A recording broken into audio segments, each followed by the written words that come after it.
ಹಂಗಾರಕಟ್ಟೆ ಬಂದರಿನಿಂದ ಕೋಡಿಬೆಂಗ್ರೆ ತಲುಪಲು ಈಗ ಹೊಸ ಬಾರ್ಜಿನ ವ್ಯವಸ್ಥೆಯನ್ನು ಸರ್ಕಾರ ಕಲ್ಪಿಸಿದೆ. ಈ ಮೊದಲು ಸಣ್ಣ ಬಾರ್ಜಿನ ವ್ಯವಸ್ಥೆ ಇದ್ದು ಅದರಲ್ಲಿ ಖಾಲಿ ಪ್ರಯಾಣಿಕರನ್ನ ಮತ್ತು ಬೈಕ್ಗಳನ್ನು ಮಾತ್ರ ಸಾಗಿಸಬಹುದಾಗಿತ್ತು.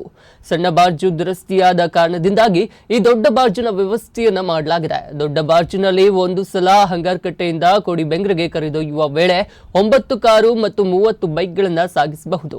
ಬೈಕ್ಗಳಿಗೆ 10 ರೂಪಾಯಿ, ಕಾರು ಮತ್ತು ಆಟೋ ರಿಕ್ಷಾಗಳಿಗೆ 25 ರೂಪಾಯಿ, ಟೆಂಪೋಗಳಿಗೆ 50 ರೂಪಾಯಿ, ಲಾರಿ ಹಾಗೂ ಬಸ್ಗಳಿಗೆ 100 ರೂಪಾಯಿ, ಪ್ರಯಾಣಿಕರಿಗೆ 5 ರೂಪಾಯಿ ದರ ನಿಗದಿಪಡಿಸಲಾಗಿದೆ. ಈ ಬಾರ್ಜಿನ ಮೂಲಕ ಬೆಂಗ್ರೆ ಮಾರ್ಗವಾಗಿ ಮಲ್ಪೆ ಪ್ರಯಾಣ ಬೆಳೆಸಬಹುದು. ಆದ್ದರಿಂದ ಪ್ರಯಾಣಿಕರಿಗೆ 8 ರಿಂದ 10 ಕಿಲೋಮೀಟರ್ ಉಳಿತಾಯವಾಗುತ್ತದೆ.